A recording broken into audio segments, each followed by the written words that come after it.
Hi up guys, in this video I will show you how to create Google Meet link in mobile. Firstly, get up into your Play Store, then on the search box type for Meet, go for it, and then wait to get up to this Google Meet section. Tap on it, take an install section on this side. You need to wait to get verified by Play Protect, which is the most safest way to get up applications and whatever you want from your Google Play Store.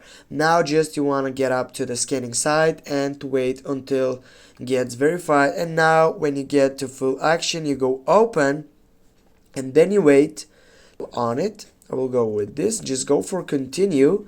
Now go for only using the application, then go again on that side.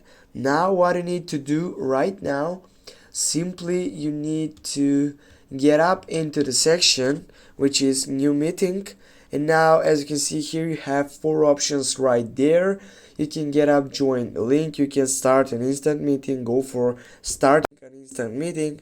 Now as you can see it shows up whatever it is here on that meeting up, your face. For example, you need to get up and change it if you want. Now what you need to do, you can just tap on the three dots right there. You can change whatever you want in this settings setup, and also you have that option for share invite. Just tap on it and as you can see the link has been shared. Thanks for watching guys, don't forget to hit that like and share the video. See you soon.